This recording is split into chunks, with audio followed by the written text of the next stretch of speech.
Saudara, mengapa wabah penyakit mulut dan kuku kini merebak di tanah air dan seperti apa penanganan yang tepat agar kerugian tidak kian bertambah? Kita perbincangkan hal ini bersama dengan dosen Fakultas Peternakan Institut Pertanian Bogor, Epi Taufik. Selamat siang, Pak Epi.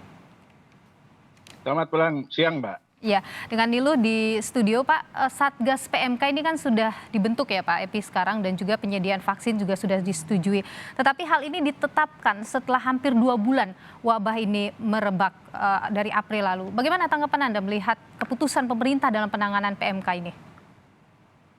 Baik, terima kasih Mbak Nilu. Jadi di satu sisi ini berita gembira karena sekarang penanganan PMK sudah ke Satgas tingkat nasional ya, seperti penanganan COVID. Ya walaupun kalau disebut telat ya memang telat. Sekarang kan sudah merebak hampir di setengah provinsi di Indonesia. Ya, seandainya dilakukan sejak awal penanganan yang seperti ini, mungkin ya penyebaran dan dampaknya tidak seperti sekarang. Ya. Itu yang ya di sisi lain seperti itu. Tapi ya dengan istilah better late than never begitu ya. Artinya bagaimana sekarang kita dengan adanya Satgas Nasional ini harapannya supaya tidak lagi kemudian yang sekarang daerah masih bebas itu, apalagi sumber-sumber kantong-kantong ternak terpapar ya. Ya misalnya seperti NTT, Bali ya. Jadi ya sekarang tinggal bagaimana Satgas ini mempercepat supaya daerah-daerah atau ternak yang masih belum terpapar, tidak terpapar ya, yang sudah kena bagaimana diupayakan disembuhkan, nah yang sudah seperti barusan dalam video pengantar ya, itu bagaimana peternak ini tidak hanya sekedar mendapat kompensasi atau penggantian sebenarnya, tapi tadi efek besarnya itu kan pasti kredit mereka akan kesulitan membayar kredit, kemudian nanti kan usahanya harus dimulai lagi ya, mengada ternak baru. Ini perlu skema-skema keuangan yang disiapkan pemerintah untuk membantu agar tidak kemudian mereka ya tidak berusaha yang akhirnya menambah pengangguran dan angka kemiskinan. Oke, nanti kita bahas soal 10 juta rupiah per ekor sapi ini. Tapi sebelumnya saya mau nanya begini, Pak Epi. Apa yang sebenarnya penanganan ini juga sudah pernah dilakukan oleh Kementerian Pertanian. Tapi apa yang salah selama ini dilakukan oleh Kementan sehingga wabah ini terus menyebar semakin banyak? Ya kalau dibilang salah mungkin ya tidak sepenuhnya, dalam arti begini. Kan 36 tahun kita bebas ya. Jadi semua mungkin kaget juga ya. Tapi sebenarnya mereka sudah punya prosedur ya, emergency preparedness itu sudah punya apa yang harus dilakukan seandainya ya penyakit ini datang lagi, seandainya pertahanan kita jebol. Nah, bahwa kemudian SOP itu tidak diikuti ya secara maksimal, nah ini nanti perlu evaluasi ya. Kenapa? Nah, mungkin ya banyak juga ya istilahnya kegagapan ya, karena 36 tahun ini kan waktu yang luar biasa. SOP apa yang menurut Anda tidak dilakukan, Pak? Ya, misalnya dalam dokumen yang dikeluarkan juga resmi oleh Direktur Jenderal Peternakan, ya, karena PMK ini virus yang sangat cepat menyebar, dampak ekonominya besar, ya, memang kematian kecil tapi mengurangi produktivitas dan ekonomi, ya seperti yang kita ketahui. Itu misalnya ketika di awal masih sedikit, seharusnya segera yang ternak terkena itu di stamping out, ya.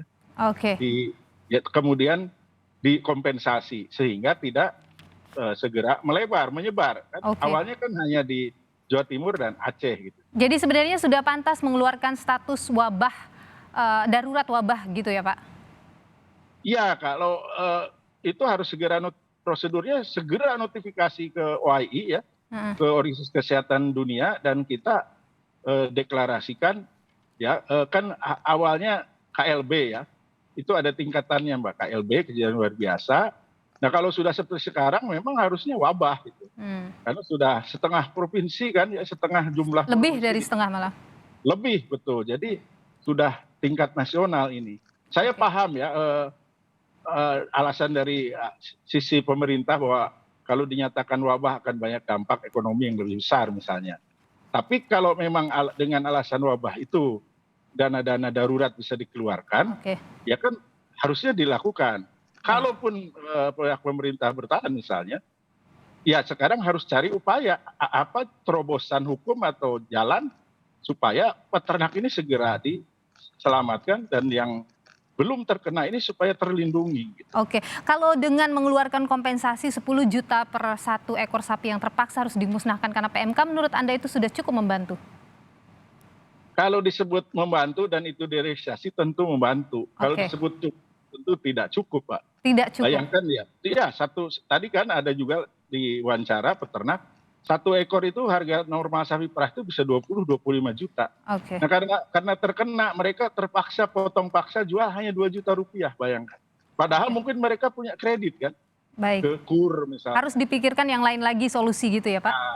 Ya termasuk mekanisme ini apakah dalam bentuk uang. Nah ini kita khawatir ya banyak aspirasi dari peternak, Pak jangan bentuk uang, tolong suarakan katanya. Oke, Kalau bisa misalnya pengurangan harga ternak atau tadi membantu pengurangan oke. Iya Pak, dalam bentuk hak hidup misalnya. baik. Pak Epi, terakhir, ada banyak dugaan bahwa pengawasan terhadap impor daging sapi ini juga melemah saat ini dan salah satu yang diduga menjadi penyebab juga masuknya PMK adalah hal ini. Tanggapan Anda soal ini? Yang diduga itu bukan impor daging sapi ya, tapi impor daging kerbau beku dari India. Nah tapi kan ini belum ada official statement, ya laporan resmi, pernyataan resmi dari pemerintah sampai saat ini. Sebenarnya strain virus PMK yang masuk sekarang ini dari mana dan kira-kira asalnya itu apakah dari importasi daging beku dari kerbau dari India itu atau dari pemasukan ilegal ternak. Nah, ini yang kita tunggu pernyataan pemerintah gitu. Oke, tapi Pak kalau tadi dari daging beku memangnya bisa Pak penyebaran misalnya virus PMK melalui Nah, daging beku? kalau secara ilmiah ya Mbak, daging beku yang sudah dibuang tulangnya, dibone ya istilahnya deboning, kemudian diglendid artinya kelenjar pertahanan tubuhnya sudah dibuang dan sebelumnya dilayukan sehingga pH kurang dari 6, itu risiko membawa virus PMK sangat rendah. Nah, Oke, tapi masalahnya kan apakah semua seperti itu dan kemungkinan penyimpangan dan sebagainya ada. Tapi sekali oke, lagi kita belum tahu, kita tidak bisa oke. juga menjudge ya bahwa itu dari ini. Jadi Oke, dari daging tapi kerbau. bahwa impor yang meskipun itu dalam bentuk beku bukan berarti tidak membawa virus PMK ya Pak? Ya, artinya kan misalnya di India itu kan tidak Oke, semua daerah provinsi bebas.